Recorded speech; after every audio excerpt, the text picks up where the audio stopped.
omniprésente dans... Oui, c'est vrai que j'avais oublié d'enregistrer, excusez-moi.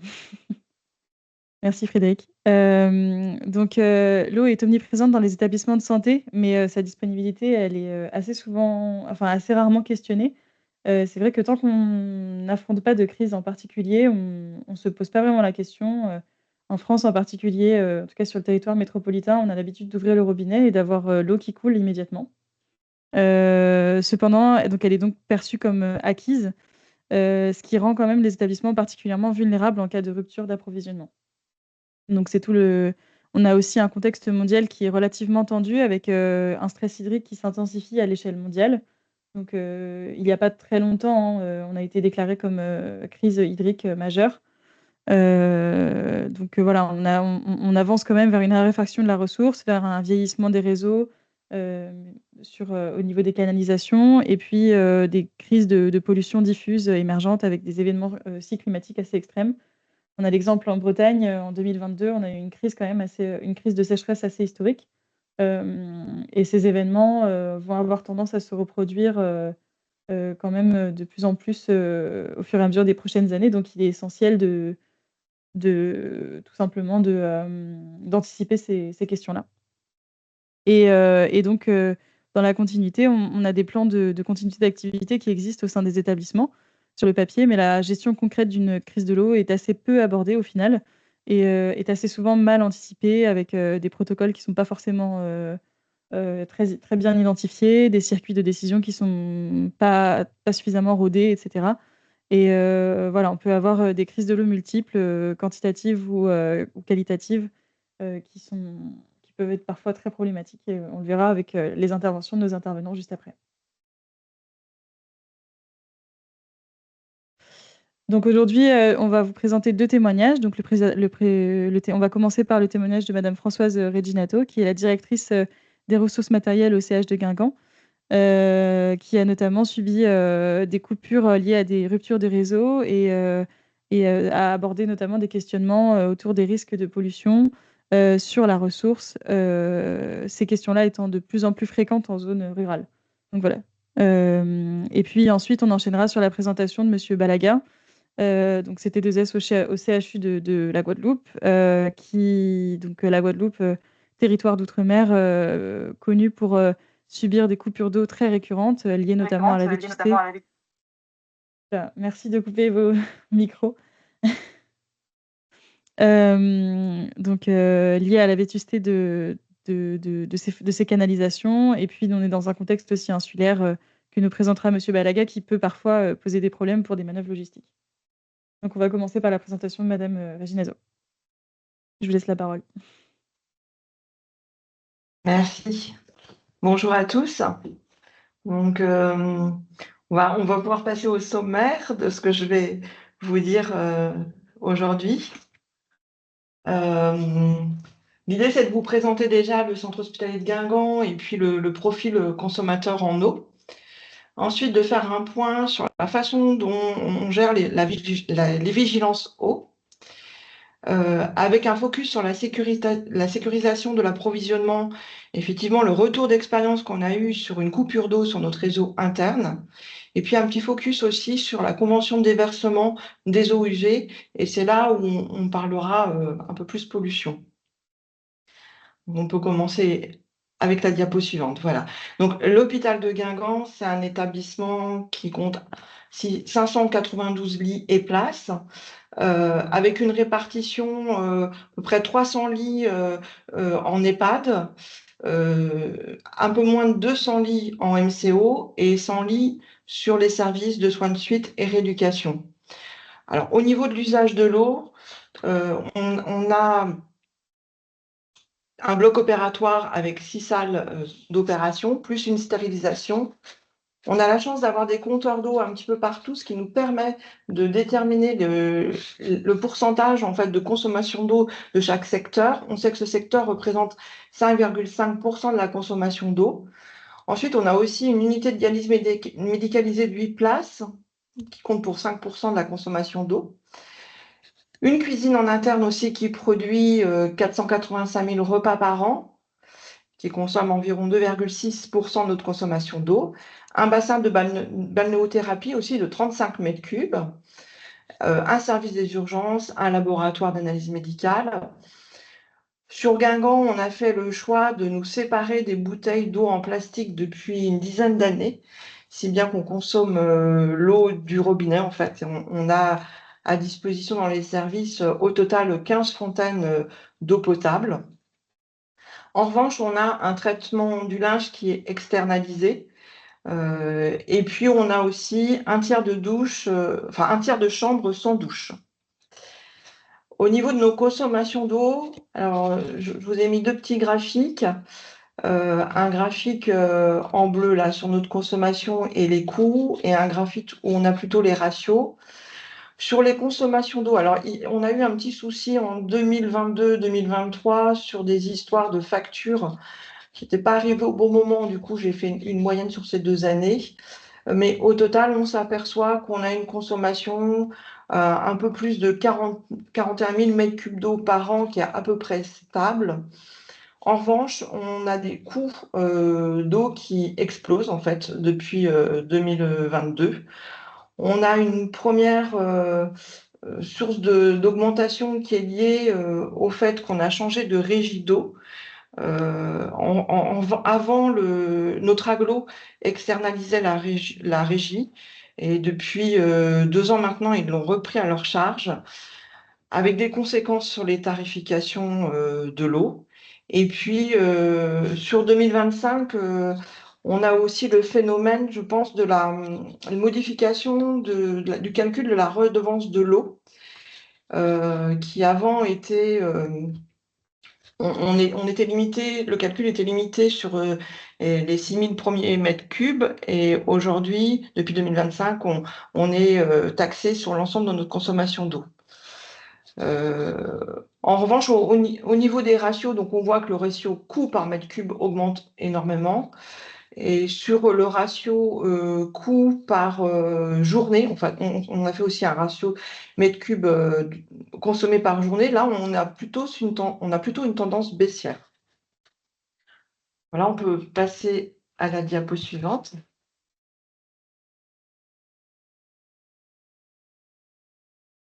Alors, la diapo représente un petit peu les différents thèmes qu'on aborde sous le grand thème de la vigilance eau.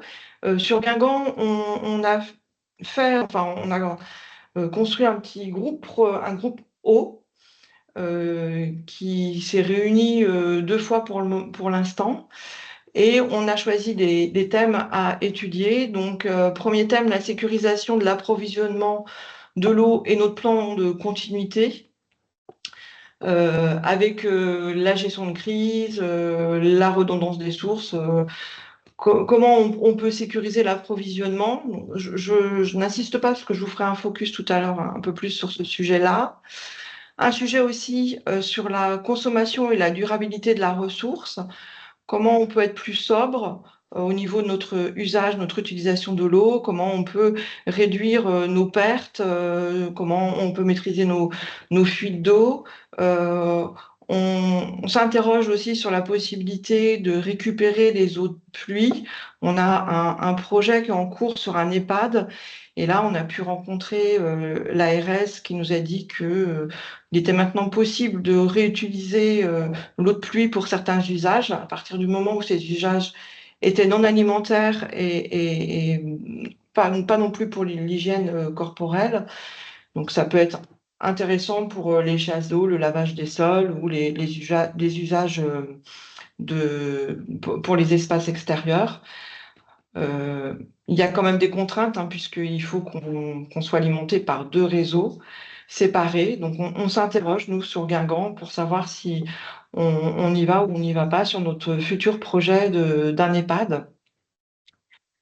On s'interroge aussi sur la gestion des eaux de pluie, la récupération, l'infiltration, comment on peut faire pour désimperméabiliser les sols, quelles solutions on peut avoir pour aussi stocker l'eau de pluie si on la récupère. C'est des sujets voilà, sur lesquels on se questionne. Bien sûr, comme dans tous les établissements, forcément, la qualité de l'eau et la sûreté des installations, ça, c'est, je dirais, un domaine qui est plus connu de tous les établissements. On a un plan de contrôle sanitaire, on a des plans de maintenance, on travaille avec l'OH, on essaye d'être en conformité.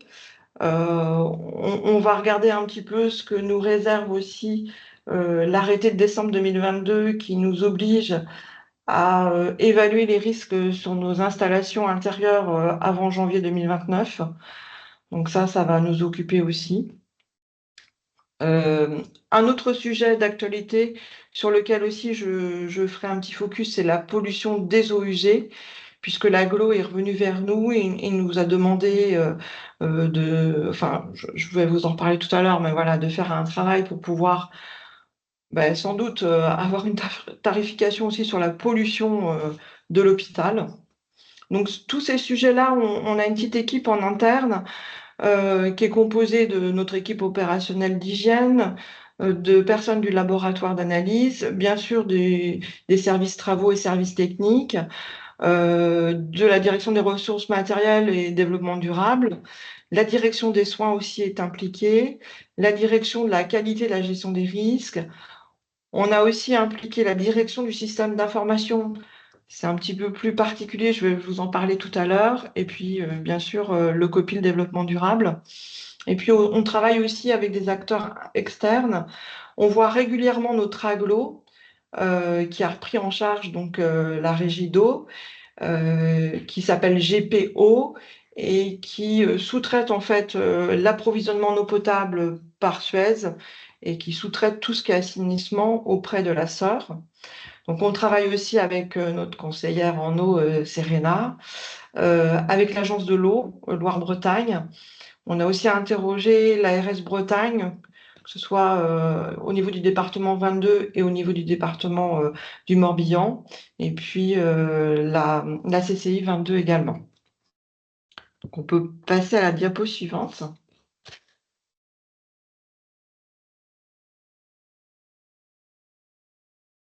Alors, premier focus sur la sécurisation de l'approvisionnement en eau. C'est un sujet qui historiquement, à l'hôpital de Guingamp, on pensait qu'il n'y avait pas de difficulté, que tout allait bien et que forcément, s'il y avait une coupure d'eau, d'approvisionnement, notre gestionnaire d'eau serait nous réalimenter. On s'est quand même reposé la question en 2017, au moment où on a dû travailler sur nos PSE, nos plans de sécurisation d'établissement. Et là, on a rencontré le concessionnaire et on s'est aperçu en fait qu'on n'était pas du tout sécurisé. Je vous ai mis en bas à droite de la diapo le plan que nous a sorti à l'époque le concessionnaire d'eau. Bon, c'était assez succinct, ils n'avaient pas forcément non plus de plans très détaillés. Ils nous ont dit que les réseaux étaient très vétustes et qu'en fait actuellement, enfin, l'hôpital était approvisionné via un château d'eau qui était lui-même pas sécurisé et qu'on avait une seule canalisation qui nous approvisionnait. Donc en cas de rupture de canalisation, on n'avait qu'une solution d'attendre la réparation, voilà, sans garantie de réparation. Donc, suite à notre intervention, enfin, on a fait quand même un courrier auprès de l'agglomération et on a eu une première campagne de travaux qui a été réalisée en 2019, où là, on nous a dit, voilà, maintenant, s'il y a un problème, on est capable de vous réalimenter l'hôpital, mais bon, il faut qu'on intervienne manuellement, il y a un jeu de vannes, voilà, il faudra vous attendre quand même à un temps de coupure d'une demi-heure à 1 heure. Avec quand même une promesse de sécurisation d'ampleur en fait sur nos réseaux d'eau. Donc en 2022, on s'est un petit peu réinquiété du sujet. Là, on nous a dit on est toujours dans les études, ça va arriver. Et en fait, c'est arrivé puisque depuis le mois dernier, hein, c'est très récent, mais depuis le mois d'avril 2026, il y a des travaux de sécurisation et de remplacement en fait des réseaux qui étaient vétustes et qui du coup vont alimenter l'hôpital et puis tout le quartier de l'hôpital.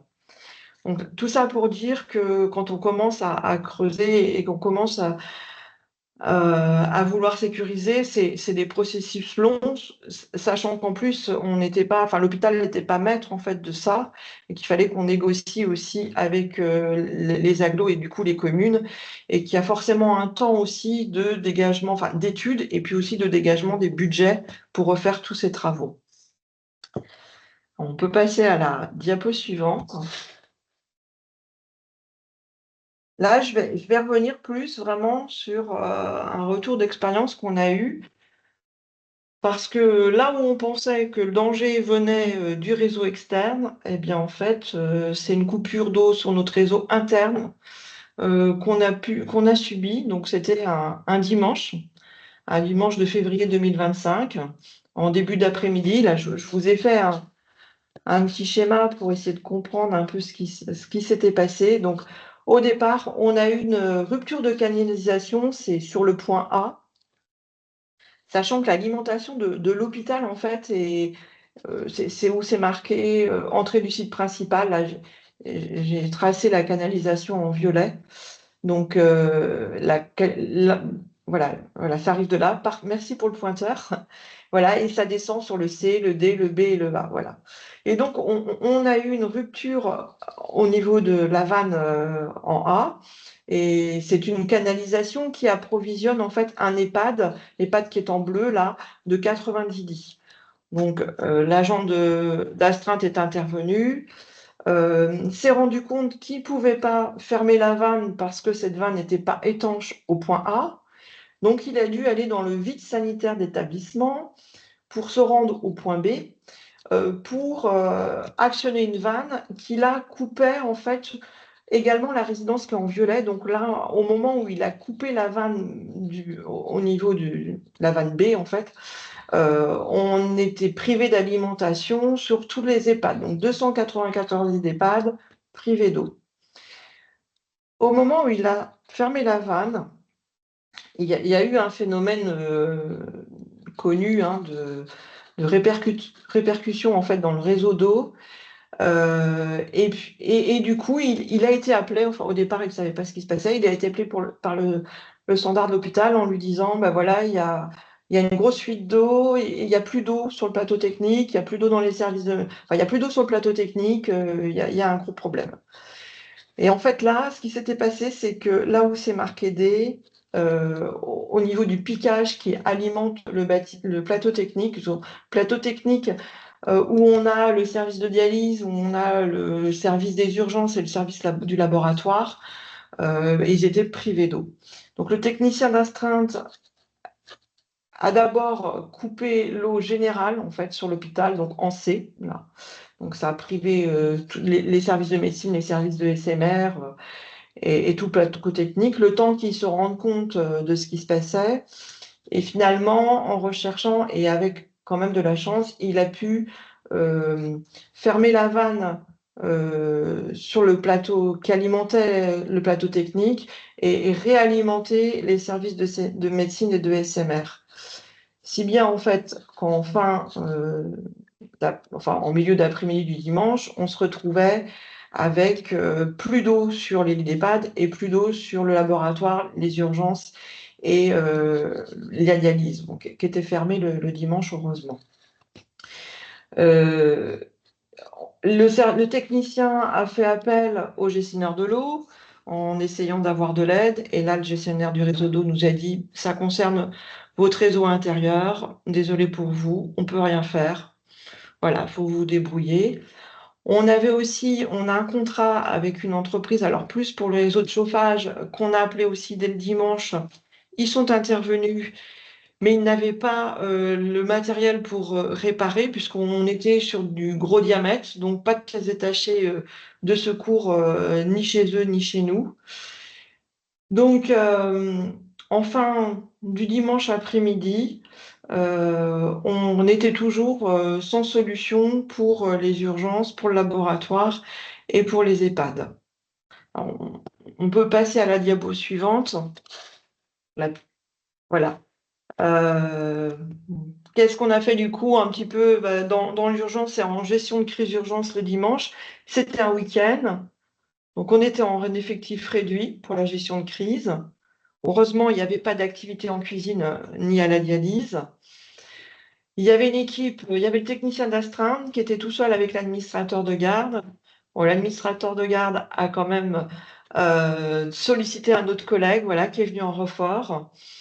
Au niveau du laboratoire, c'est clair qu'on ne pouvait plus assurer les analyses parce que les automates sans eau ne fonctionnaient plus.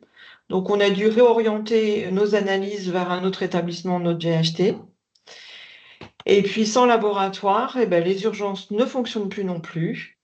Donc, on a dû aussi réorienter les urgences vers un autre service d'urgence, voilà, en lien avec le SAMU. Notre GC Nordo qui avait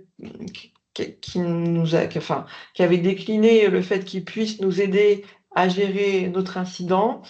Mais lui, par contre, en parallèle, a prévenu la préfecture et l'ARS, ce que forcément on aurait fait. Mais du coup, l'ARS et la préfecture sont venus vers l'administrateur de garde au moment où il était en train de gérer la crise. Ça a vraiment été un moment très difficile pour lui et pour son collègue. L'ARS prévoyant une éventuelle évacuation des résidences d'EHPAD. En urgence, le dimanche, ce qu'on a pu faire quand même, c'est qu'on a pu faire intervenir notre magasinier pour distribuer des bouteilles d'eau, parce on a toujours un stock d'eau en bouteille malgré tout, donc sur les services d'EHPAD notamment. Et puis, on était en grande difficulté sur les pads et l'USLD, alors notamment pour les toilettes, hein, où là, on a renforcé les équipes en mettant à disposition les jardiniers dès le lundi matin pour pouvoir évacuer les WC avec des seaux d'eau, en fait, ils remplissaient les seaux d'eau au niveau des réseaux incendie. Pour pouvoir après aller les vider dans les WC. Donc un moment difficile à passer et qui s'est en fait on a pu réparer les réseaux que dans la journée du lundi. On a retrouvé notre laboratoire et nos urgences en milieu d'après-midi le lundi. Et puis, les EHPAD ont retrouvé l'eau, ont pu être réalimentés en eau en fin de journée le lundi. Donc, vraiment, grosse difficulté sur cette journée du dimanche et cette journée du lundi. Alors, on peut passer à la diapo suivante. Forcément, on en a retiré des enseignements et on a mis en place un plan d'action. Alors déjà, ce qu'on a pu voir au niveau des enseignements, c'est qu'on a eu de la chance d'avoir un technicien d'astreinte qui avait une bonne connaissance du réseau en interne, donc qui a pu intervenir relativement rapidement sur le réseau et sur les vannes.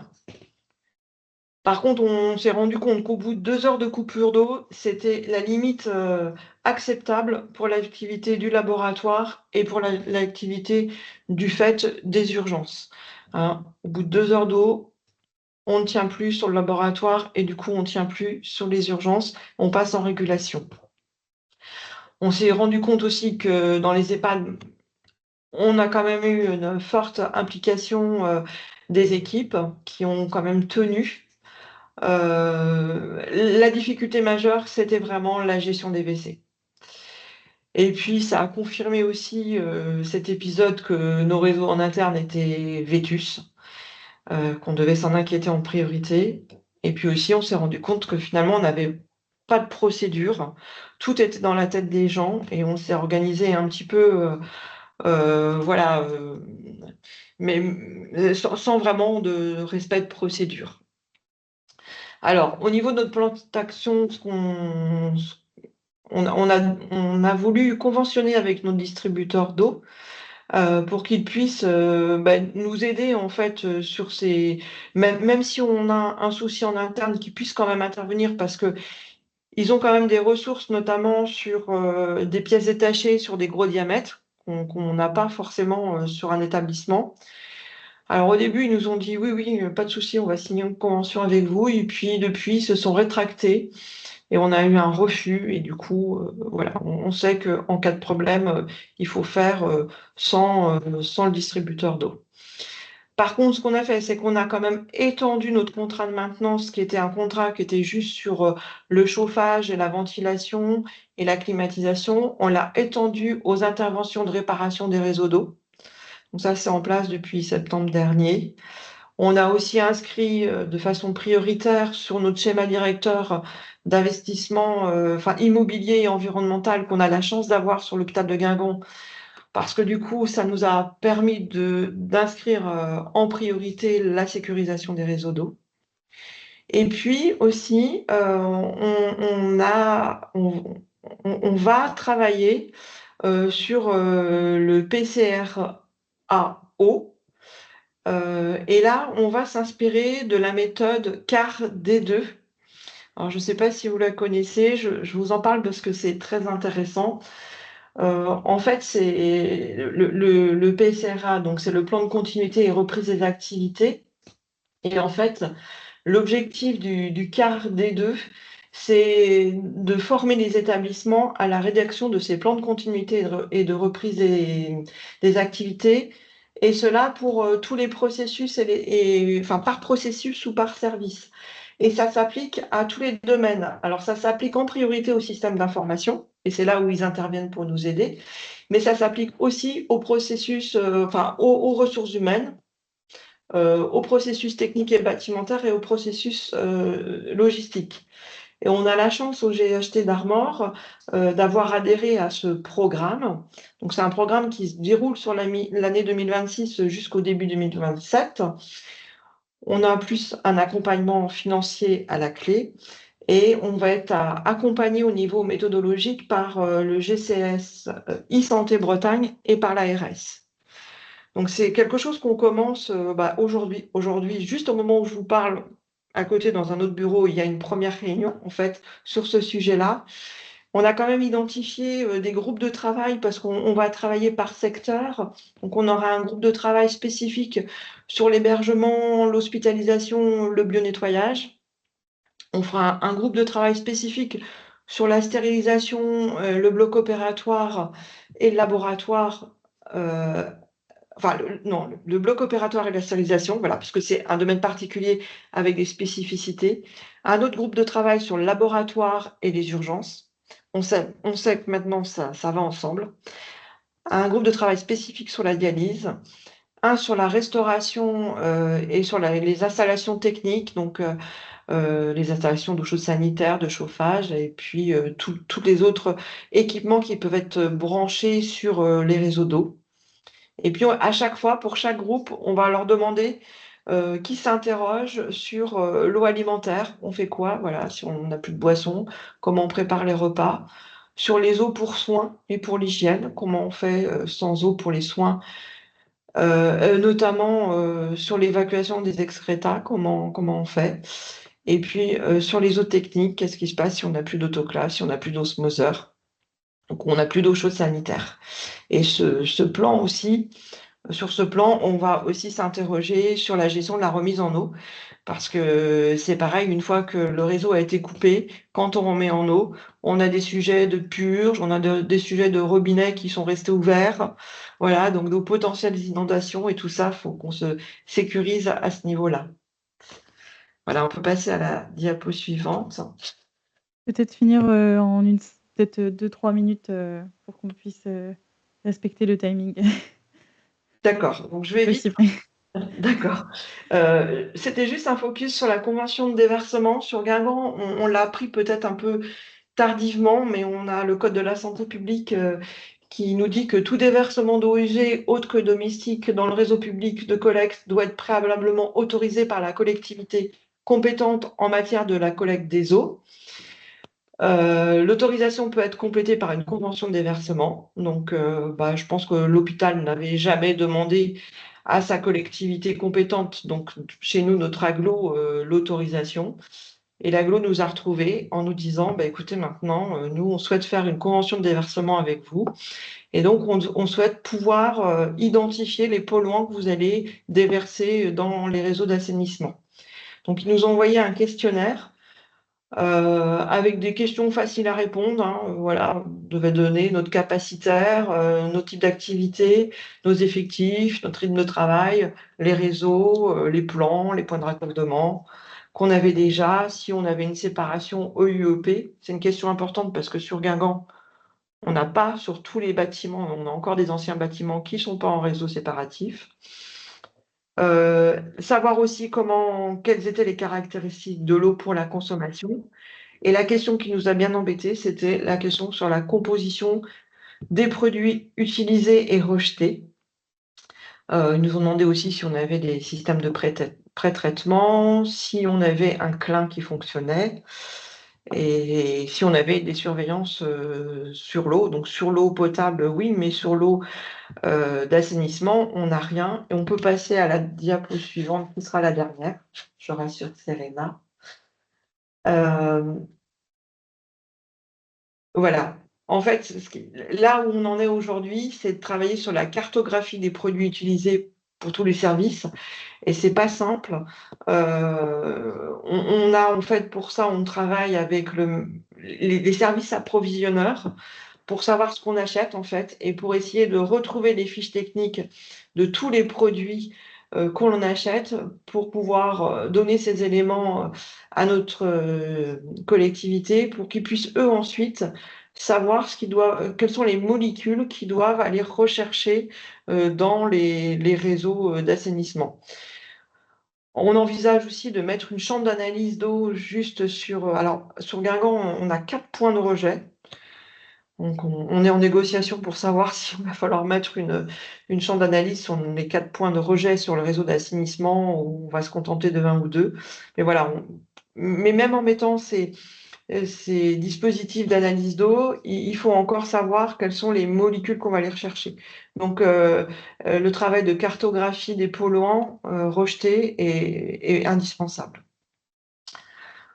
Voilà un petit peu les éléments que je souhaitais vous partager aujourd'hui.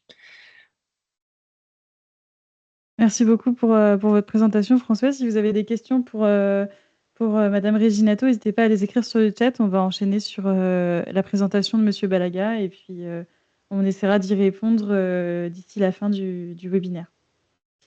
Voilà, je vous laisse la main, Monsieur Balaga.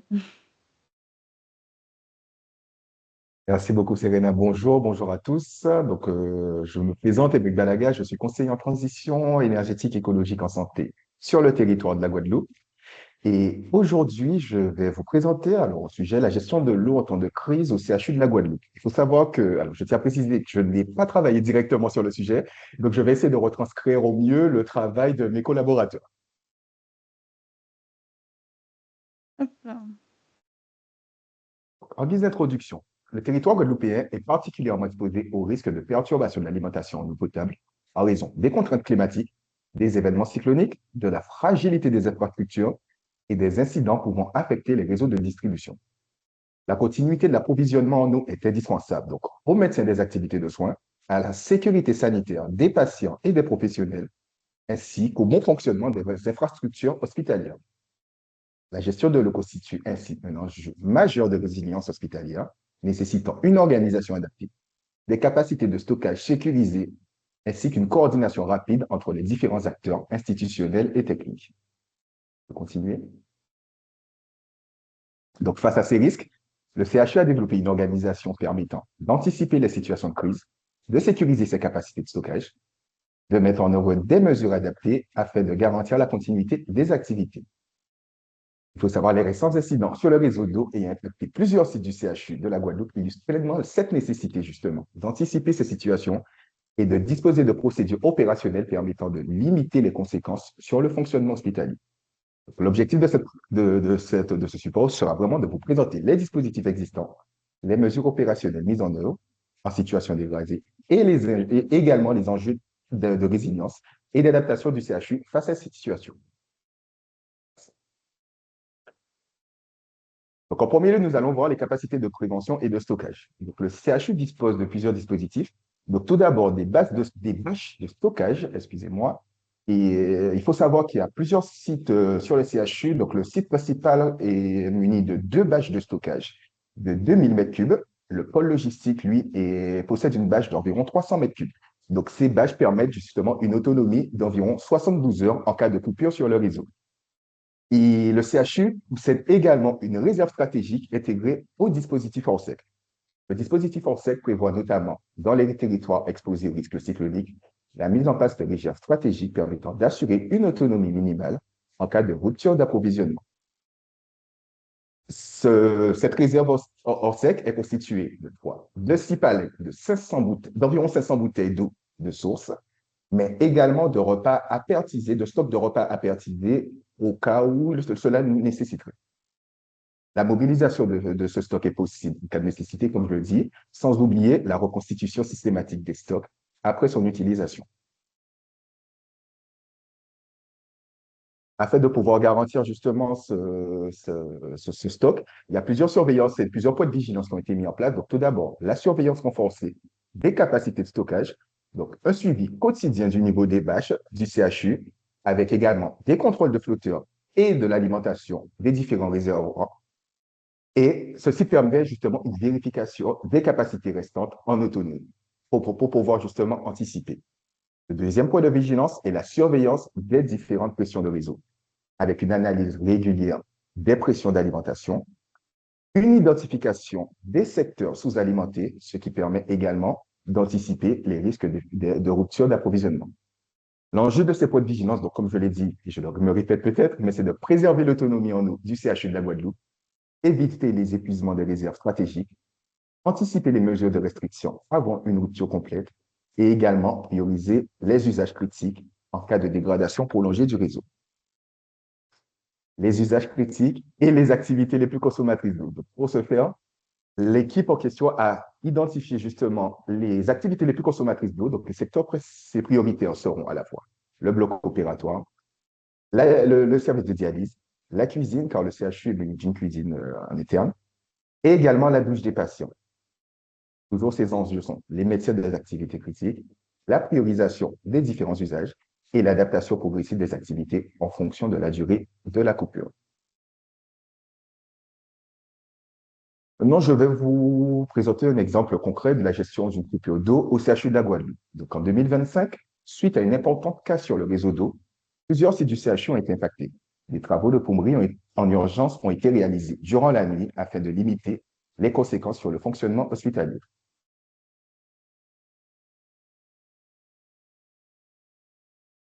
En premier lieu, lorsque justement ces travaux sur le réseau, donc il y a des actions à mettre en œuvre immédiatement. Donc, tout d'abord, l'activation de l'organisation de crise, avec la mise en place d'une mini-cellule de crise, avec notamment une coordination entre les différents services, donc les services techniques, la logistique et les soins, et également une chose très importante, une prise de contact avec les différentes instances de l'eau, donc les syndicats de l'eau et également l'ARS et les préfectures, afin de pouvoir justement déterminer et savoir le temps la durée justement de cette coupure.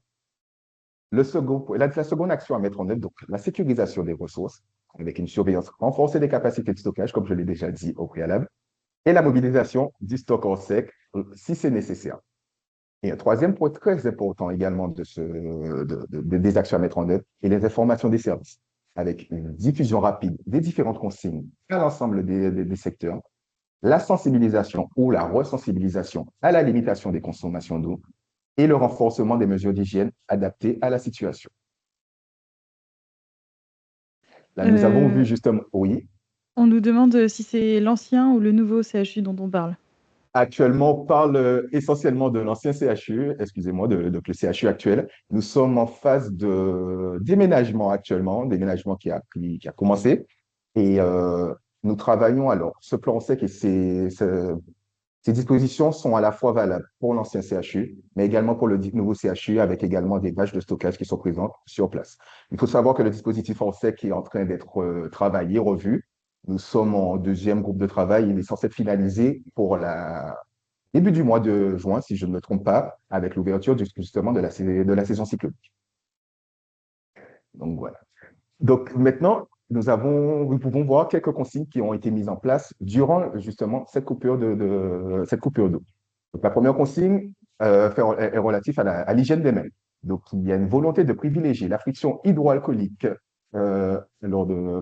pour l'hygiène des mains lorsque ce n'est pas possible. Donc, le lavage est réalisé uniquement à l'eau embouteillée si nécessaire, sans oublier par la suite la friction hydroalcoolique qui est obligatoire après ce lavage. En ce qui concerne la toilette des patients, les consignes qui ont été mises en place, donc c'est la toilette des patients avec un gant et également l'eau embouteillée pour éviter toute maladie. Pour les sanitaires, il y a une limitation maximale de l'utilisation des différents sanitaires. Donc, de ce fait, la mise en place de sacs protecteurs au niveau des bacs et des urinoirs et l'utilisation de produits absorbants ou gélifiants pour éviter les différentes fuites. En termes de logistique et de bio-nettoyage, donc également pour le lavage de la vaisselle, donc l'utilisation d'eau en bouteille, l'utilisation de détergents désinfectants directement prêts à l'emploi et le nettoyage des sols qui sera limité vraiment aux situations nécessaires. Et une des dernières consignes qui a été mise en œuvre est du coup l'adaptation des activités. Le métier impératif de dialyse, nous ne pouvons pas les arrêter, bien sûr, mais potentiellement une déprogrammation possible des activités du bloc hors urgence et également le passage au repas apéritisé, repas qui est présent dans le stock hors sec. Après la remise en eau, il y a une organisation aussi qui est à prévoir. Donc, le groupe de travail a cette volonté de privilégier, de maintenir justement les précautions sanitaires avec la poursuite de la friction hydroalcoolique des mains et le maintien de l'eau embouteillée pour les boissons, les toilettes des patients et également la vaisselle. Afin d'anticiper justement cette reprise progressive des usages du réseau, donc il y a contrôle de pression et des vérifications des installations à réaliser. Et néanmoins, il y a une réutilisation de l'eau du réseau qui peut être faite pour le sanitaire et également pour le sol. Les différents épisodes de tension sur le réseau ont mis en évidence l'importance de l'anticipation et du stockage stratégique, le fait de garantir la continuité des activités essentielles de l'établissement. Ils ont également confirmé la nécessité d'une communication rapide, coordonnée et régulière entre les équipes techniques, logistiques, soignantes et les partenaires institutionnels afin d'assurer une gestion sécurisée de la situation. Enfin, ces éléments soulignent l'importance des plans de continuité et de résilience hospitalière permettant au CHU de maintenir ses activités critiques et d'adapter son organisation en situation de dégradation. Et pour finir, donc nous l'avons vu, il est important de pouvoir anticiper pour mieux assurer la continuité hospitalière. Dans ce contexte territorial, avec pas mal de risques climatiques, des fragilités sur le réseau, voyons que la gestion de l'eau en situation de crise représente un enjeu central pour la résilience du CHU de la Guadeloupe et la continuité des soins. Les dispositifs de stockage, la surveillance des réseaux et les organisations de crise permettent au CHU d'anticiper et de limiter l'impact des perturbations sur les activités. Nous l'avons également vu qu'une mobilisation collective est importante au service de la continuité des soins. Donc, la coordination entre les équipes techniques, logistiques, soignants et les partenaires institutionnels demeure essentielle pour garantir une réponse rapide, adaptée et sécurisée en période de tension. Ces événements rappellent la nécessité de poursuivre les renforcements des capacités techniques afin de mieux sécuriser l'approvisionnement en eau et adapter les infrastructures aux réalités climatiques et territoriales de la Guadeloupe. Merci de votre attention. Merci Émeric pour ta présentation. Donc en conclusion, on voit bien que la crise de l'eau représente un risque qui est réel et qui nécessite une absolue préparation. Les retours d'expérience en fait, de ces deux établissements illustrent vraiment concrètement le risque que représente la crise de l'eau et une coupure, en fait, même brève, même de quelques heures, peut profondément désorganiser le fonctionnement des établissements. En passant des urgences par la dialyse, mais aussi entre l'hébergement et la cuisine. Donc voilà, l'anticipation est quand même essentielle. Elle consiste, entre autres, à sécuriser les réseaux en prévoyant des boucles, notamment secondaires, prévoir du stock, formaliser les procédures d'urgence. La coordination interne et externe, on l'a vu, est quand même déterminante dans les interventions, notamment pendant les premières heures. Et puis les plans restent encore insuffisants s'il n'y a pas d'exercice qui est mené, comme les exercices incendie. C'est important de prévoir des exercices plan blanc aussi, comme ça a déjà été fait, comme c'est déjà fait dans les établissements, pardon, pour les plans blancs. C'est important aussi de prévoir des exercices spécifiquement sur les questions de l'eau. Et puis, sans connaissance fine du réseau et sans les rôles clairement définis, ça peut être aussi compliqué à mettre en place. Ce qui est possible d'engager dès maintenant, c'est de réaliser un état des lieux des réseaux internes. On a vu que c'était essentiel sur le cas du CHU de Guingamp, hein, et identifier aussi les différentes sources d'approvisionnement. Donc, Madame Reginato en a très bien parlé, hein, notamment de l'arrêté du 30 décembre 2022 qui oblige l'ensemble des établissements recevant du public sensible, donc ES comme ESMS, à faire une analyse des risques des réseaux internes qui font la diffusion des eaux à destination de la consommation humaine d'ici 2029, avec l'obligation de passer par un prestataire identifié QB24. Donc, ça, vous pouvez retrouver toutes les informations normalement sur le site de l'ARS Bretagne, et puis revenir vers moi si vous avez d'autres questions sur ce plan-là.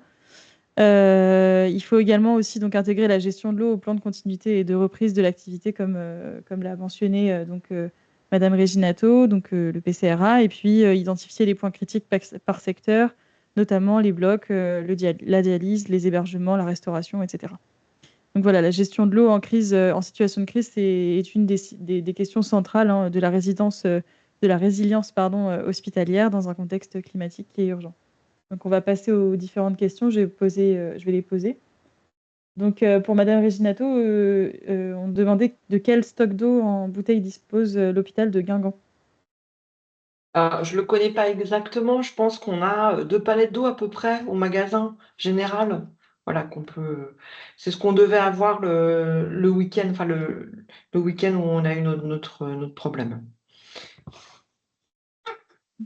Très bien. Donc pour Monsieur Balaga, Flora Laurent questionne, étant donné l'utilisation d'eau embouteillée sur beaucoup de points, combien de temps avez-vous estimé pouvoir tenir avec les 6 palettes d'eau?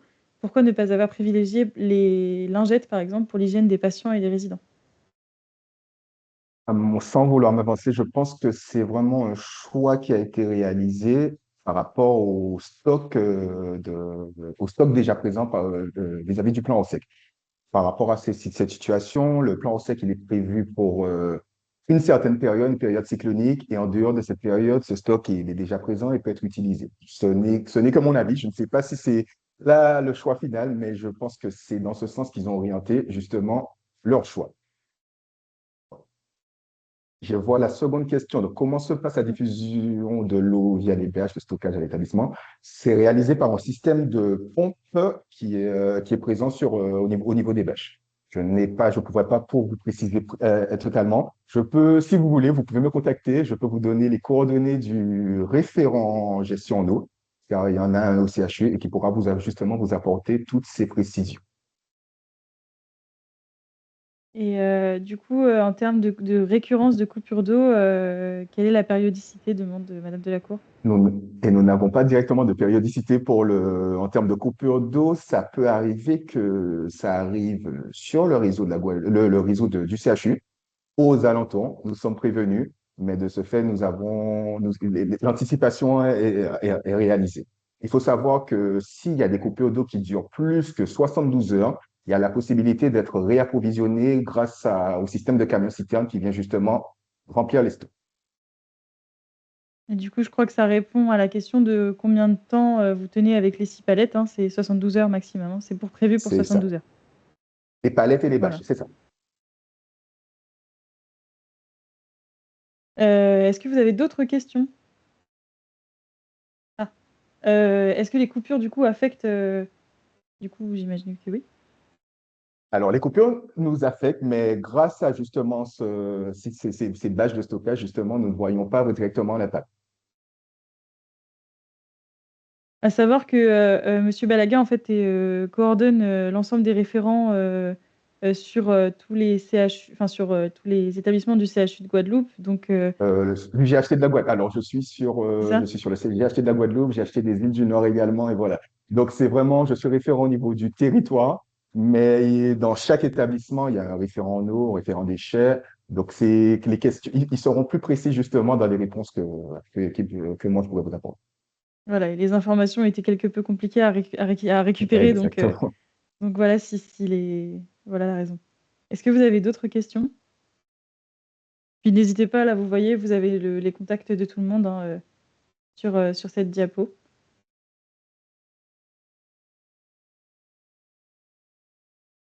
Donc, si vous n'avez... Ah, l'eau dans les bâches de stockage sert à quel usage? Alors, le débat du stockage sert à des usages prioritaires, justement, donc permettre justement la continuité du service. Et comme je l'ai dit, ils ont priorisé avec au niveau le niveau de la dialyse, des urgences, comme je disais, il y a possibilité même au niveau du laboratoire, donc des choses qui ont été mises en place, donc de travailler aussi, donc permettre la continuité de l'hôpital, excusez-moi.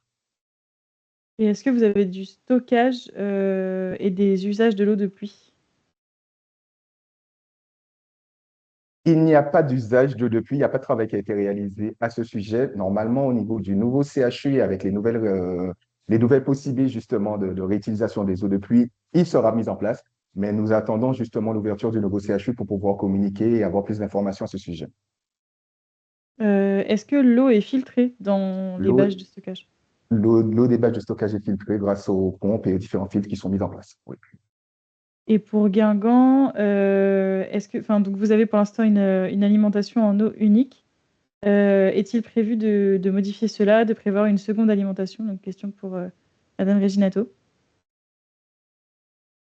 Alors, il est prévu de faire un bouclage en interne, en fait, pour pouvoir réalimenter enfin, sur une boucle d'eau, mais pas forcément de deuxième alimentation, dans la mesure où on sera aussi sécurisé au niveau de l'approvisionnement dans la rue par le concessionnaire. Là, c'est les travaux qui sont en cours. Très bien. Pour les questions de recevoir la présentation, etc., vous inquiétez pas, la présentation donc, a été enregistrée et le diaporama vous sera, enfin la vidéo et le diaporama vous seront transmis. Pour la question sur l'arrêté du 30 décembre 2022, je vous invite à m'envoyer un mail sur l'adresse mail que vous avez vue. Là, je vous transmettrai les informations également. Mais sinon, les infos sont disponibles sur le site de l'ARS. Si vous tapez arrêté arrêté 30 décembre 2022, analyse des risques internes, vous allez trouver. Pour le stockage, y a-t-il des risques en termes de qualité, donc développement bactérien, et qui nécessitent de remplacer l'eau régulièrement? Et est-ce que l'eau, du coup, si l'eau des bâches est filtrée, est-ce qu'elle est donc potable? J'ai mixé les deux questions pour Monsieur Balagam.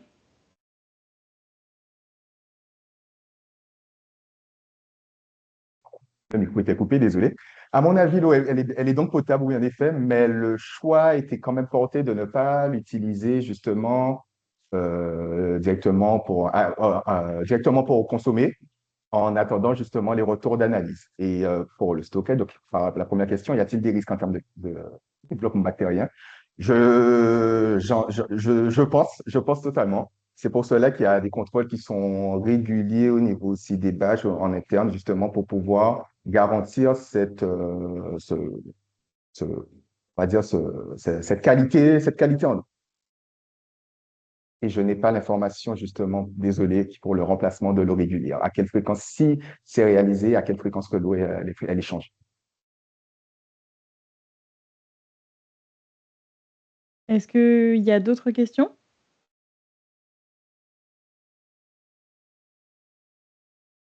Est-ce qu'on a évalué le coût que ça représente tout ça? Alors, tout ça pour quel établissement? Alors, que ça soit pour Guingamp comme pour les Antilles, parce que c'est quand même beaucoup d'investissements, d'exploitation, des ressources humaines. Est-ce qu'on a eu une évaluation de ce que ça représente en coût? Madame Reginato, je vous laisse commencer parce que je Ouais. crois que Monsieur Balaga a un problème de connexion.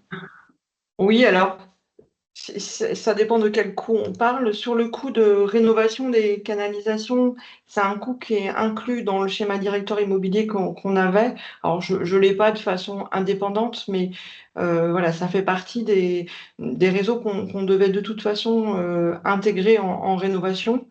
Euh, Après, sur les ressources humaines, alors moi, ce que j'identifie là tout de suite, c'est du temps qu'on va passer pour écrire les procédures. Voilà, enfin, et ça, c'est effectivement du temps, mais qu'on a évalué dans le cadre justement de la mise en place du CARD 2.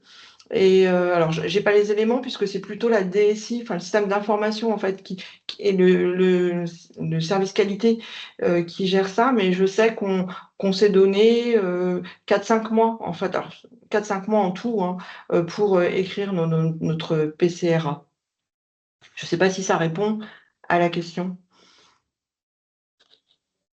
Partiellement, effectivement. Et vous avez évalué le coût de l'incident en lui-même, entre les réparations, le nombre de litres d'eau qui ont été perdus, le temps agent mis pour réparer, tout ce que ça a pu générer pendant ces 24 heures là de crise? On a évalué, alors on n'a pas évalué la perte d'eau. Il n'y a pas eu énormément de perte d'eau parce que le technicien est venu comment fermer les vannes rapidement. On n'a pas d'idée de la consommation enfin, supplémentaire que ça a apporté. Sur nos factures, il n'y a pas eu d'incidence en fait sur la consommation. Euh, le temps on a évalué, forcément, on a eu les coûts de réparation, mais en fait, comme on a réparé ponctuellement, je dirais que le coût de réparation, c'est moins de 10 000 euros là tout de suite, hein. C'est vraiment, on a fait que du ponctuel. Et puis la mobilisation, c'était le technicien d'astreinte, c'était l'administrateur d'astreinte. Voilà, on n'a pas évalué plus que ça. Voilà ce que ça nous a coûté. Par contre, ce qu'on n'a pas évalué, et là, ça a un coût, pour le coup, c'est le baisse d'activité aux urgences, effectivement. Ça, on ne l'a pas évalué. Oui, le transfert des tubes de biologie, Ouais, tout c'est ce que ça. vous avez dû externaliser pendant cette période-là. Voilà. Ça, on l'a pas évalué. Est-ce que Émeric, vous êtes toujours avec nous? Oui, J'ai je suis présent. l'impression que Je suis... ah d'accord, OK. Oui, oui, je suis présent. Oui, ça avait coupé un instant tout à l'heure. Je suis désolé, problème Internet, mais oui, je suis présent. Et OK. en termes pour le CHU de la Guadeloupe, je suppose que ça a été évalué. Ce sont des dispositifs qui ont été mis en place depuis quelques années. Lors de la dernière coupure, je n'ai pas cette information, mais je suppose bien justement que ça a été évalué justement pour pouvoir anticiper et travailler pour optimiser justement ces dispositifs. Et pour le nouvel établissement de Guadeloupe, Oui. euh, l'organisation en place euh, a été aussi travaillée avec cette problématique d'eau qui peut être coupée ou d'électricité qui peut être coupée depuis l'extérieur ou l'intérieur. Totalement, totalement. Ça a été pensé dès l'architecture, dès les plans justement pour travailler, optimiser et même au-delà nous voyons que l'environnement change régulièrement, qu'il y a de nouvelles choses qui arrivent. Même en Guadeloupe, nous découvrons de nouvelles catastrophes. Il n'y a pas longtemps, nous avons eu, si je dis pas, comment ça s'appelle? Excusez, une tornade qui est passée. Donc, ce sont de nouveaux problèmes que nous avons. Donc, justement, le travail qui est réalisé juste en amont pour pouvoir anticiper les futurs problèmes. Merci beaucoup. Ouais. Merci pour votre question. Est-ce qu'il y a d'autres questions à l'oral? Et puis si vous y pensez plus tard, n'hésitez pas à nous envoyer, par mail aussi si vous avez eu des questionnements, il y a pas de souci avec ça, hein.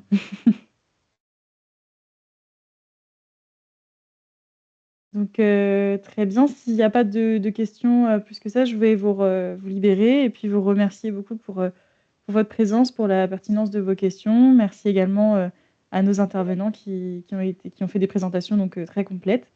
Et puis, voilà, n'hésitez pas à nous contacter, et on vous souhaite, donc, une très bonne journée à tous.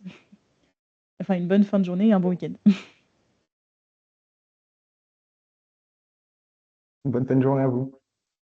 Au revoir. Au revoir, bonne journée.